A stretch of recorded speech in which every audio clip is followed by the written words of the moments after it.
So I went out there and a while ago I created this chart. It's got 4 levels. The bottom is red, 0 to 3% sell-through rate. I really don't want those.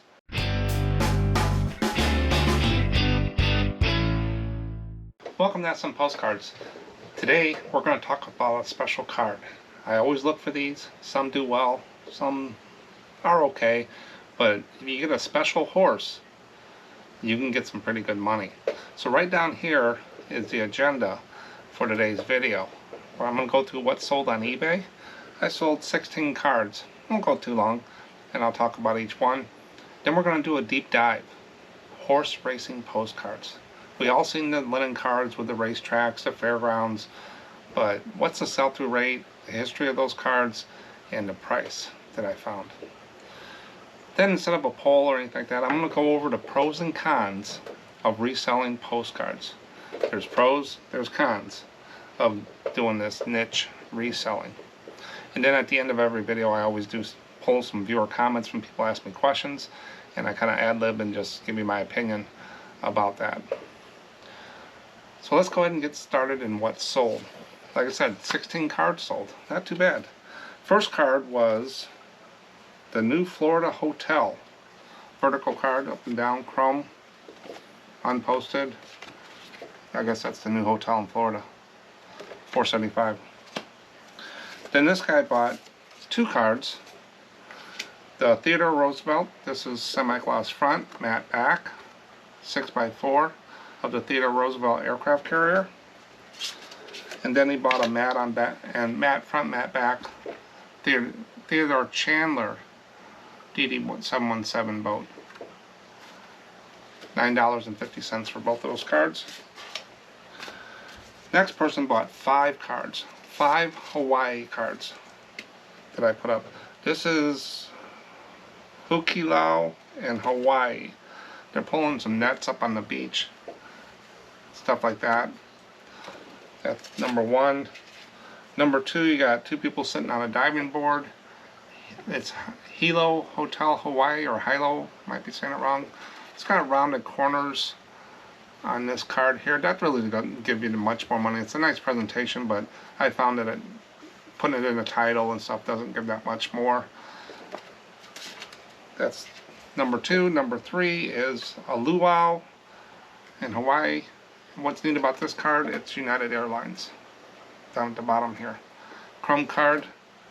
That was number 3. Number 4, this is a Hawaiian hula girl.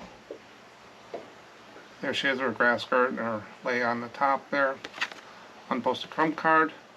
Again, rounded corners on this one. That was number 4. And the last one, this is modern Hawaiian girl in front of prehistoric petroglyphs. Vertical card, up and down. Hawaiian girl. Petroglyphs. Chrome. This one doesn't have rounded corners, it has the square corners. So this gentleman purchased 5 cards for a total of $28.97. Then I sold a Native American Indian on a pony, 6x4 card, Continental. Nice looking card. It's unposted. $4.75. Public Library, Castleton, Vermont. This is a chrome card. It looks older, but it's a chrome card. Right on there. $4.75. Sold a comic card. Amazing. I never sell these things that often. This overtime work is keeping me thin. Guy chasing a girl across the front. It's posted 19 something. Can't really tell, but it's got a postmark on it. Linen comic humor card. Comic. $4.75. Looking up the Melvin River in Melvin Village, New Hampshire. A boat on a river. A lot of writing on the back. It's a white border card. Not posted. There's no postmark on it or stamp. $4.75. Then I sold a 6x4 print of the USS Ronald Reagan CBN 76. Right there. Matte on front, matte on back. That was the last one of those. I've run out of those. I have to go in the closet and see if I got some more. John Brown's Fort today in a historical park. John Brown's Fort. This is a chrome card. Looks like a white border, but you can see it really glistening there. It's a chrome on there. $4.75. This person bought a naval ship, USS Apokan, SS-308. It's a submarine. That's what the SS for. Semi-gloss front, matte back, $4.75.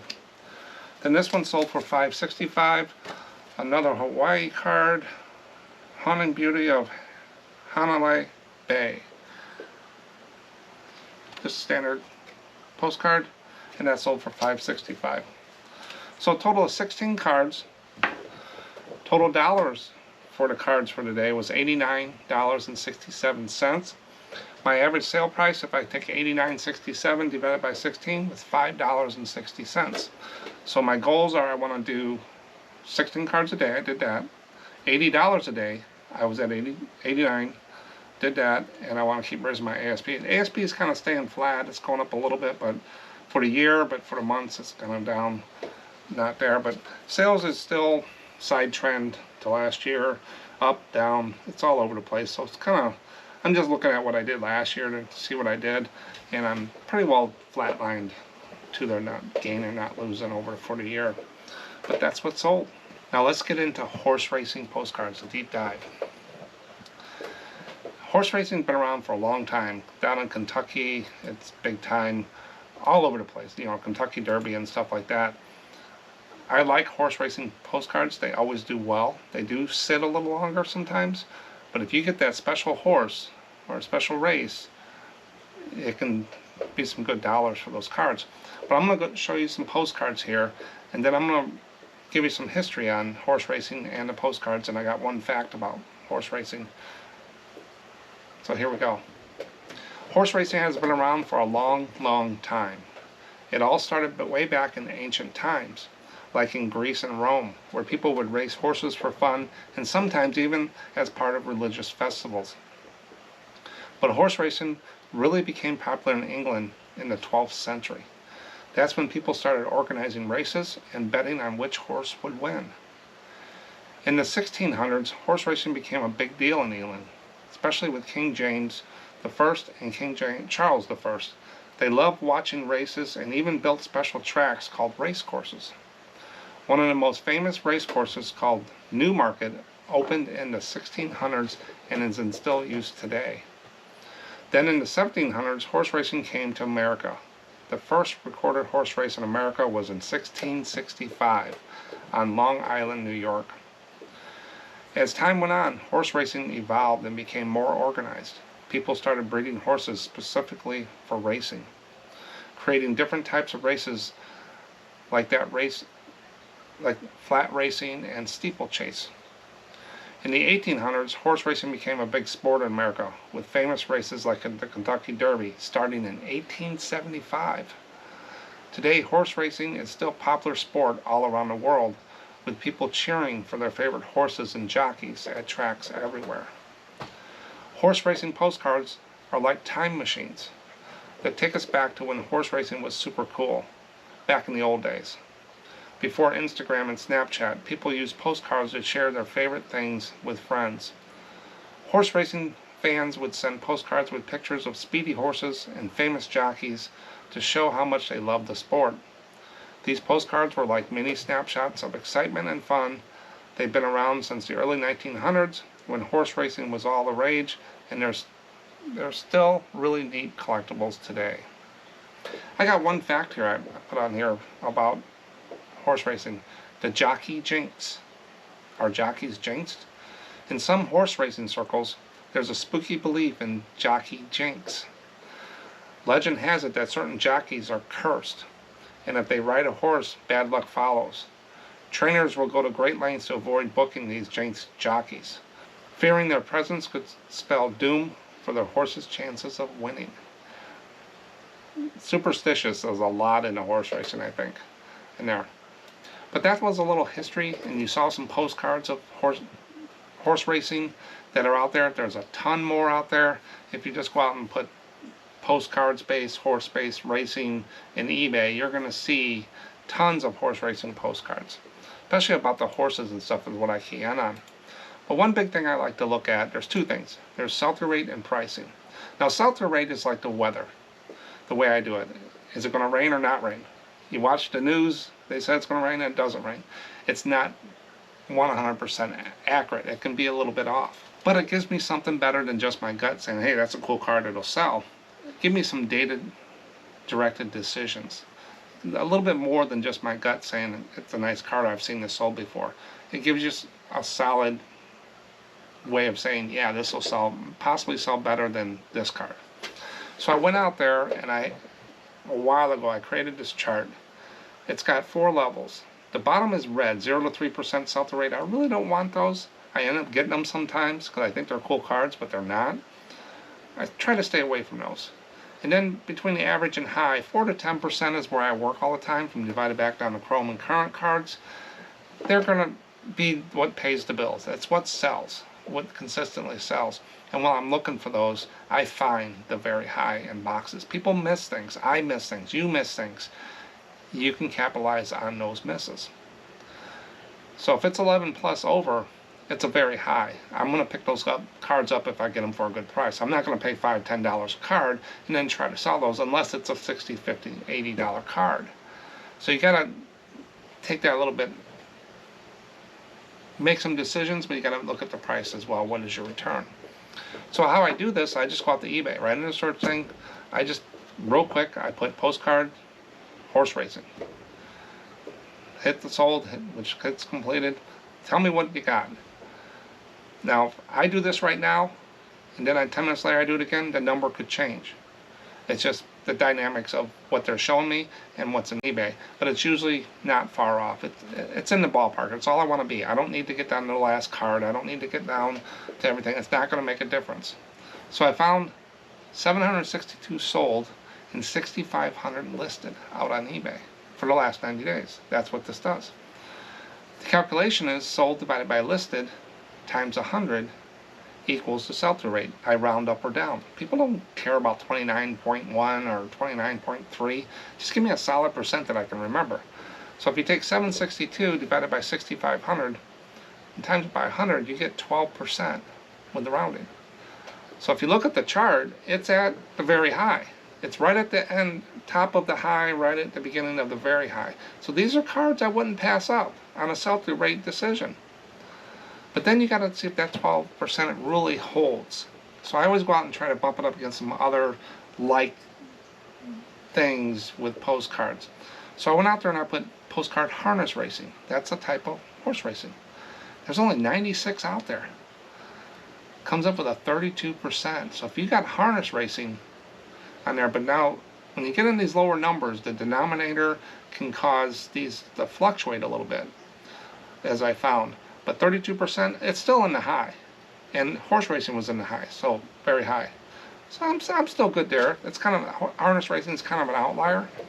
Then you got horse racing at 12%. Then thoroughbred racing. Thoroughbred is the name of a horse. 8%. So 8, 12. And then dog racing. I just put dog racing because that's a big thing down in Florida was and stuff like that. 7%. So I don't think 12% on there. I think is too far off. I think it's in the high, very high. That right there just tells me, yeah, I'm going to pick it up if I get a good price. I'm not going to pass them up. Or if you got a box full and there's a good section of horse racing, you know you're going to pay for that box for the horse racing. That's all this does. It's not. It's something you can do real quick, and you look. And if you watch the videos, I do this every time through the videos.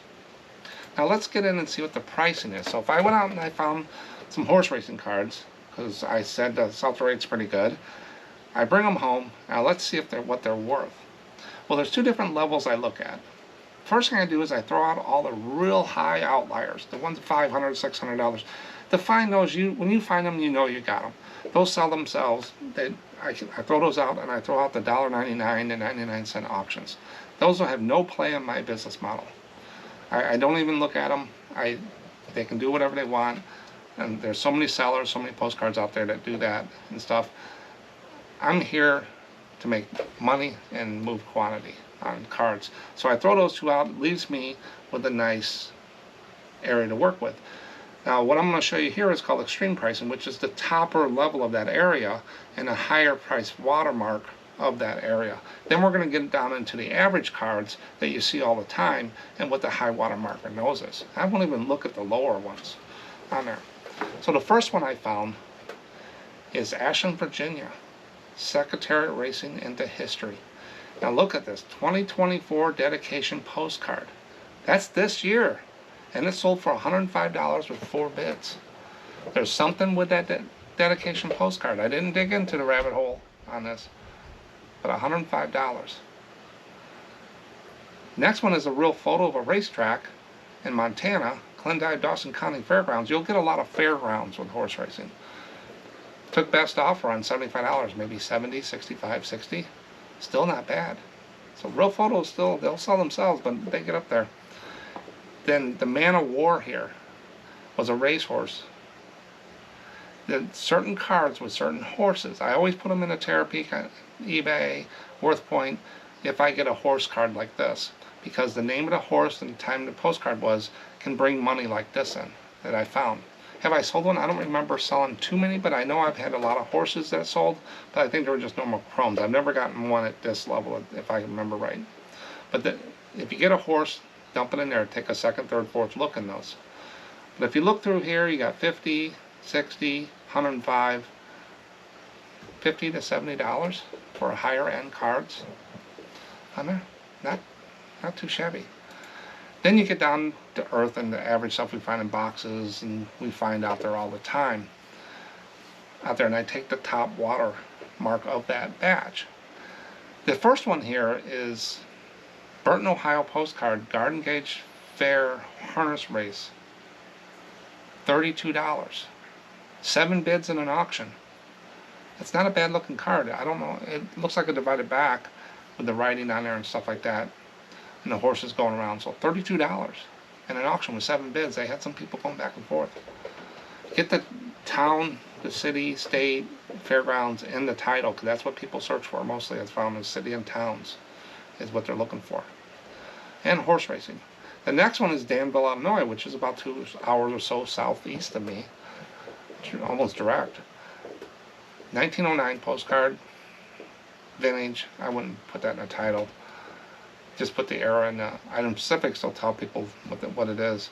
Public driving park horse races. $19.99. You know that number is staying under eBay standard envelope, but they're still charging $4 for shipping. So is it or not? So $20 for that postcard plus $4 shipping, and they still got it. And there's a ruler in the picture, so they got a few things here. If I look at that listing, it's got vintage 1909. Vintage I would throw out. You can keep the date in there, people that don't know about the eras. Then Danville, Illinois, they got the thing. They got postcard in the middle. I always put it to first. It's just how I try to keep it the same. It doesn't really matter where it is, I don't think, but I wouldn't move that to the front. I wouldn't use capitals like that, public driving park, slash. I won't use any slashes. I try not to use any commas as much as possible. You will find some I do out there, but it can throw off some stuff. And horse races. So it's a little keyword stuffing, but the title doesn't read as well. And it's got a ruler in the picture. And it's still sold. Would it have sold quicker if they changed it? Never know. But it's still sold. So it's nice to keep everything nice, to do everything the way they tell you to do it. No rulers, none of that stuff in there. Do your title a certain way. But really, how much does it matter? It makes it uniform, makes it look more professional, but this is still sold. Then the next one is 1909 harness race. It might be the same thing. Postcard, Champaign County, which is 2 hours south of me. County racetrack. There's another county fair racetrack, and they got the name Champaign County. I would probably try to get a city tied into that. 1975, dollar shipping.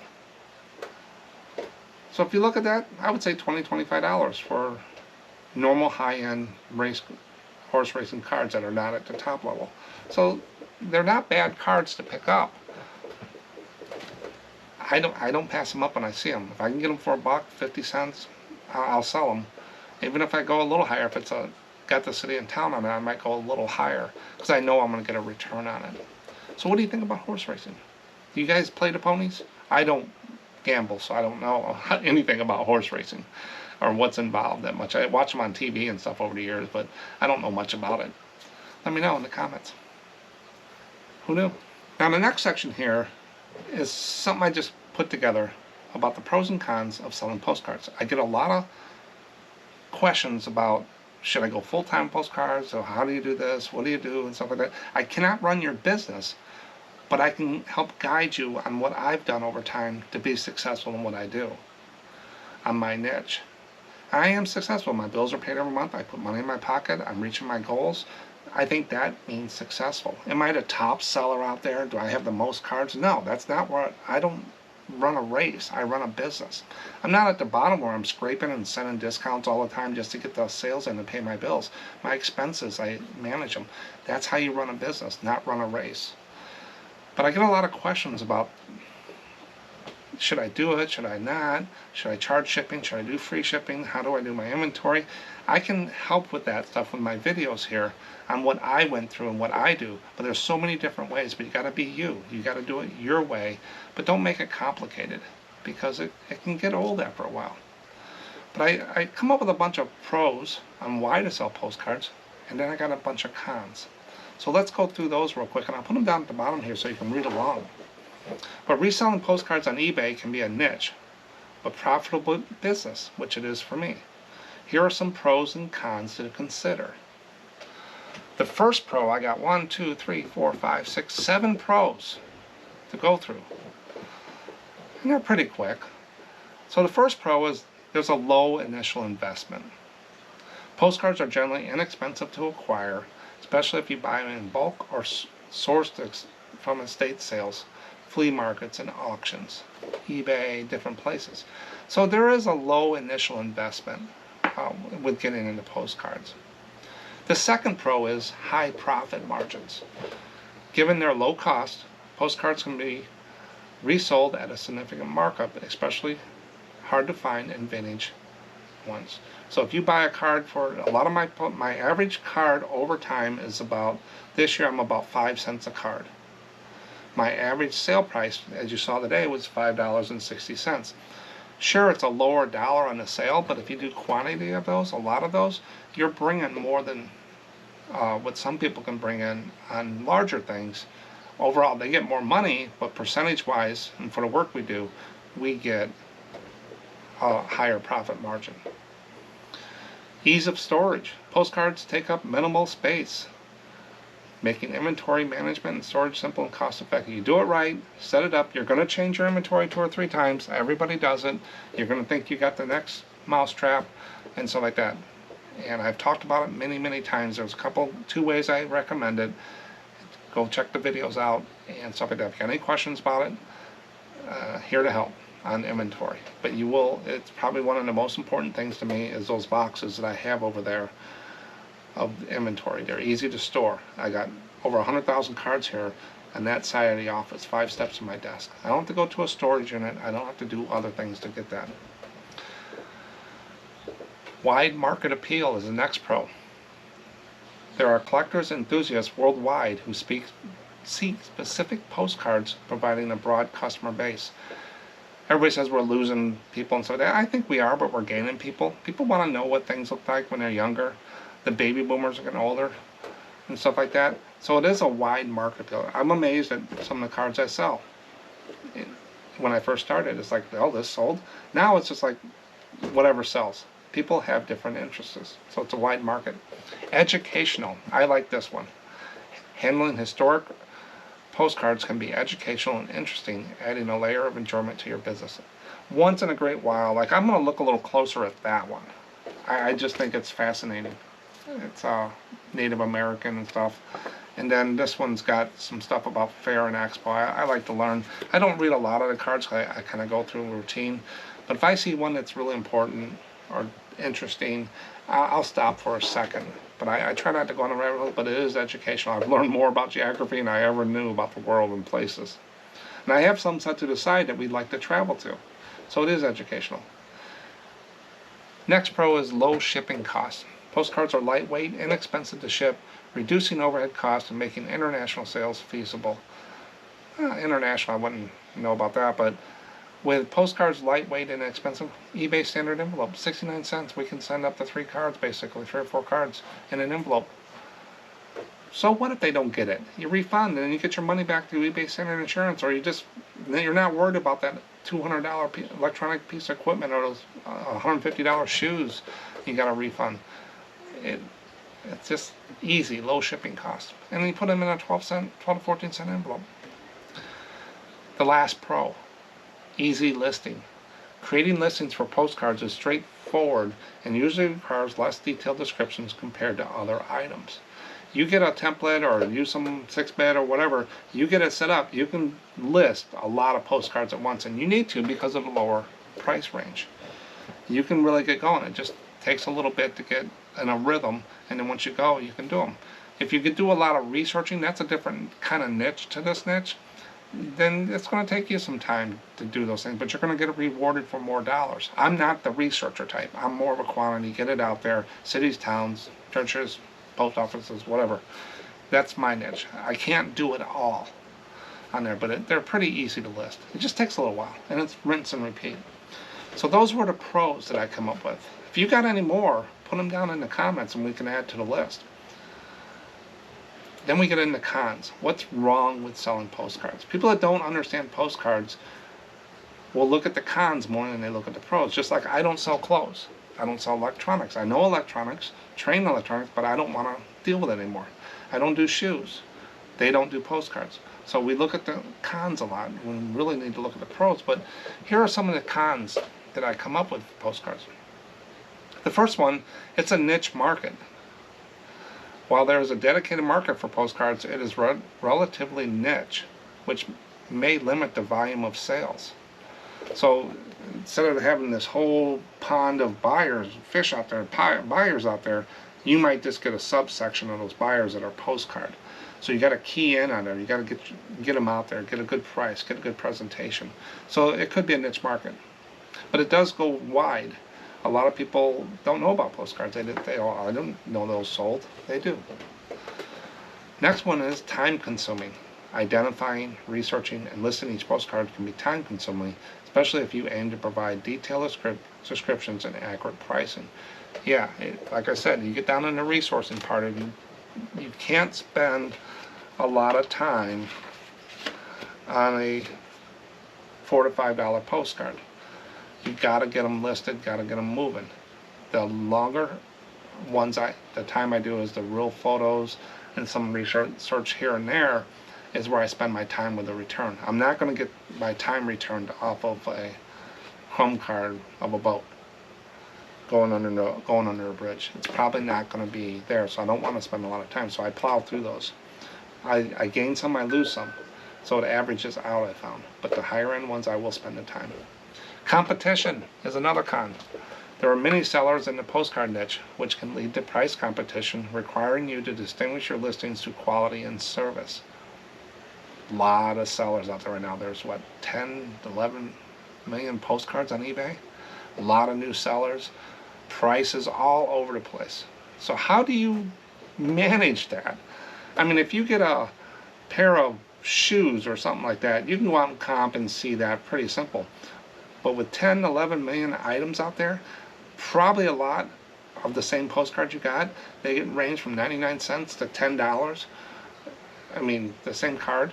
How do you even try to do that? I just do ranges.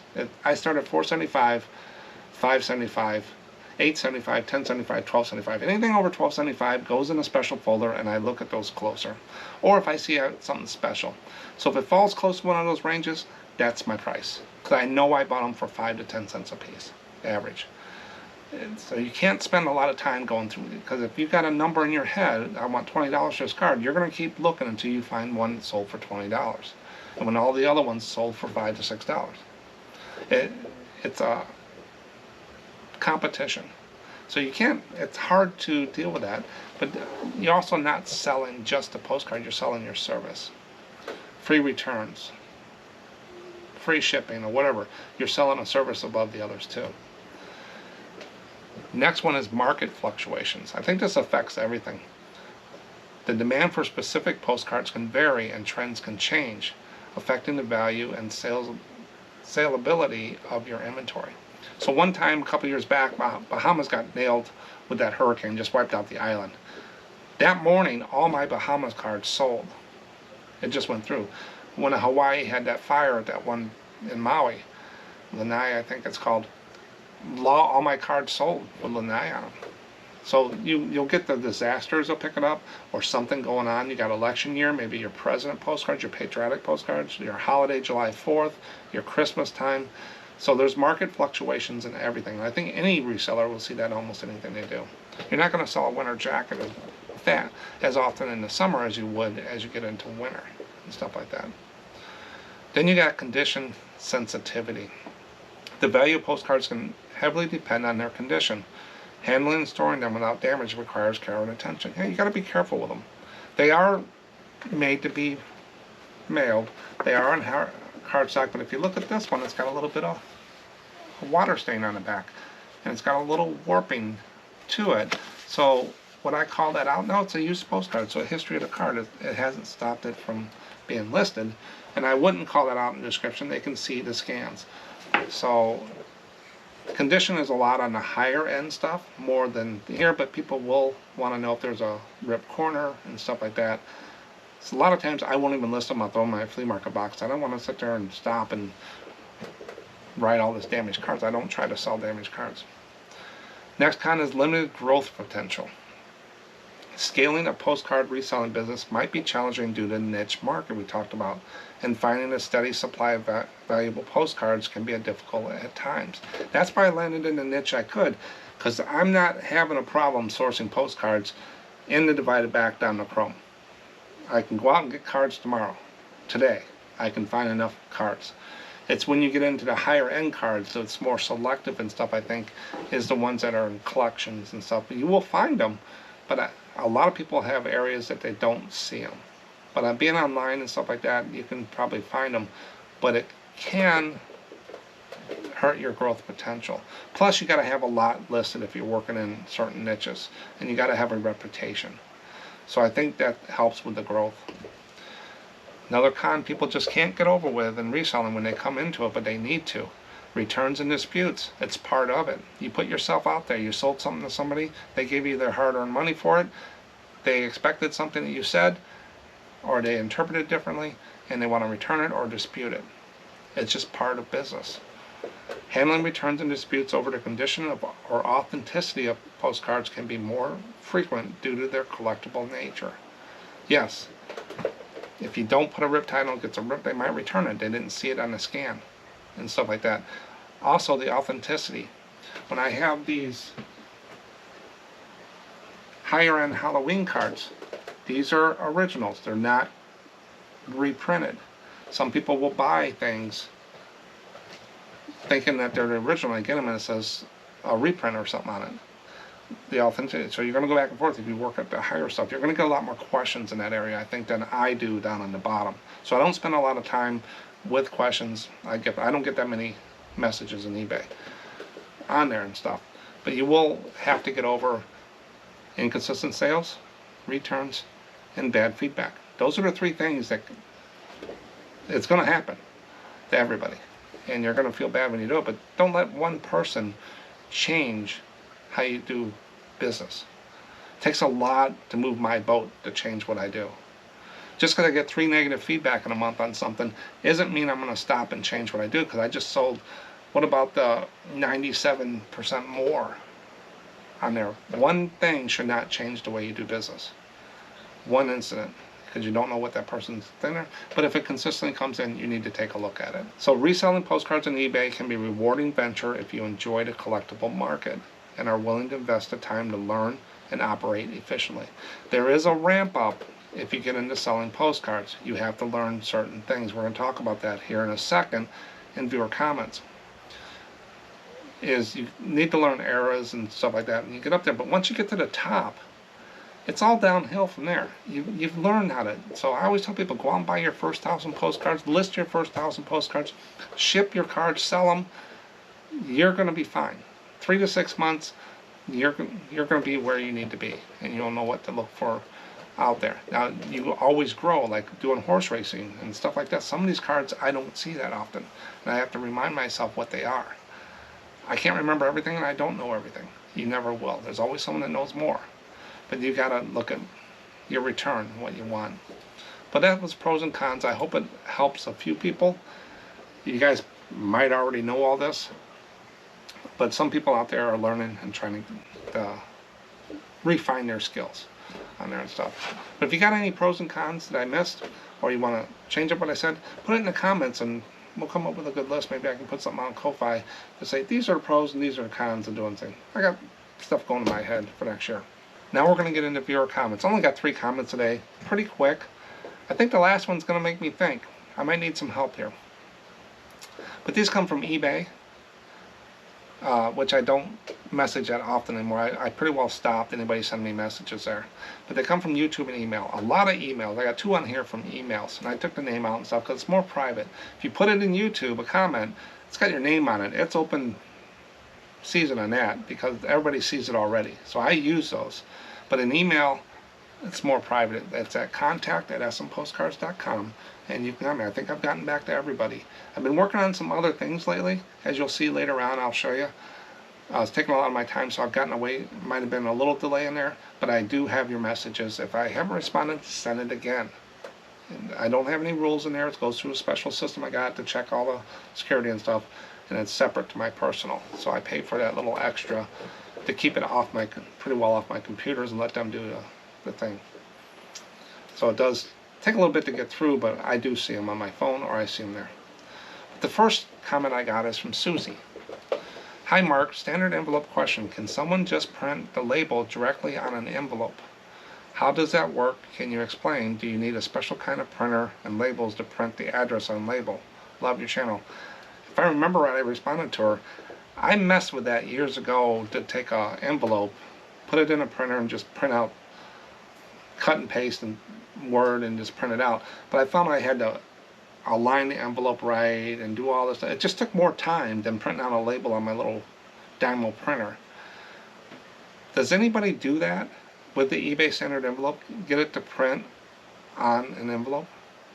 That can help Susie out here. I haven't looked at it in years, and I have a thermal printer, 2 of them, that with 6x4 labels I just print no problem. I think this will cause more work than it's really worth to do that, unless someone's got it figured out.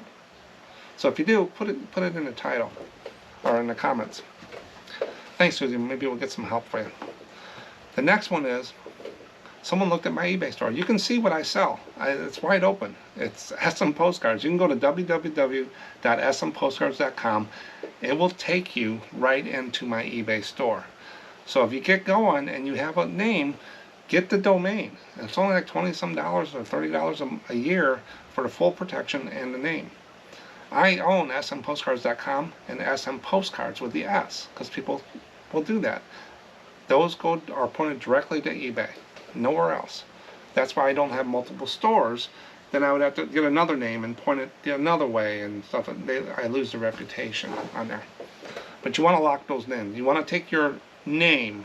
You don't have to get it trademarked and copyrighted and all that stuff.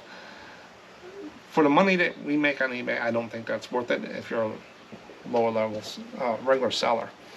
But you go out to TikTok, go out to Twitter, Facebook, Instagram, Pinterest. Just create an account with your name. You might never use it, but no one can ever use that name again. So I go out there, I had a whole list, and I just went and put SM Postcards everywhere. And I use Instagram, Facebook, and Pinterest. I have a TikTok one. I threw some videos out there just real quick a long time ago. And I have a Twitter account. So all those are covered. So you want to make sure you get those covered on there. So someone's watching my store. I noticed in your eBay you do not use best offer. Don't you think you're missing some sales? Thanks for the videos, Jacob. Well, yeah, I'm probably missing some offers. I could probably get some sales. But at $4.75 to $8 cards, I'm not going to go back and forth for 50 cents. I just had somebody yesterday on a $4.75 ship card ask me if I would take $4.50 for it. I deleted the message. I don't want the baggage. I don't want that person. That is not the people I want to sell to. They do it to everybody on there. They haven't come back, but 25 cents, really? So it's already as low as it can be, and they want that. and free shipping. So I don't even spend my time on stuff like that. It's not worth it. Now, if I have a $100, $99 something, I might throw best offer on it just to see. If I'm not for sure what the market will bear, I'll go real high and put best offer on and see what people will offer for it. If you don't know, it's a tool, you can use it for that. Haven't done that in a while and stuff, but do I think I'm missing? Probably. But it's people I really don't want, that's not going to drive my business. I want repeat buyers that are, I'm giving them a fair deal, fair price, back it up with my, I'm just not selling a postcard, I'm selling a service. And that's 100% guaranteed returns. I will back up everything I sell until you get it in your hand. You can return it for any reason, no questions asked, I will refund your money. And I got 60-day free returns. I'd go farther if it would let me. I ship 6 days a week. So they're paying for more than just that. So I'm not going to go, when I send offers, I uncheck counter offer. Because I'm already giving you 10% on the best price I got. I'm not going to fight for 25 to 50 cents. It's not worth it to me. I'm not going to sit on my phone all day doing that. So that's just how I do it. You can do it differently if you need the money, need the sales. But I think it's just, my time is worth more doing other things than dealing with 25-cent people. Because they're going to come back and say something's wrong with the card and some. There's baggage with people like that. And then go buy it from somebody else and want to deal with that.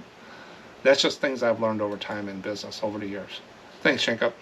And the last one is, what would be the first 3 things I would need to learn to resell postcards on eBay? There's so many, and maybe you guys can help me with this, but if I had to put it out there, I think you need to know, one of the top 3 things is the eras of postcards. You know, you got undivided, real photos and stuff like that. Then you got undivided back, divided back, white border, linen, chrome, continental. You need to understand those, the sizes. Everything's pretty well standard, 3.5, 5.5, all the way down to chrome. When you get into continentals, they're 6x4. You just got to get that in your head. You need to learn the eras, so you're listing them right. What would be the next thing? I would say inventory is up there. How are you going to store them? Learn how to catalog them, put them, store them, and to sell postcards. And I think the third thing I would pick is listing. Setting everything up. How do you want to do it? You want to use a third-party tool like 6bit? You want to use eBay? Go out there and figure out how you want to list them. And if I really had to throw another one in there, it would be, how are you going to ship them? Are you going to use an EchoSwift 6.5 by 4.5 best envelope with a thermal printer with eBay standard envelope? Or are you going to handwrite them? You got to figure that out. So there's 4. But those are the things that will get you started.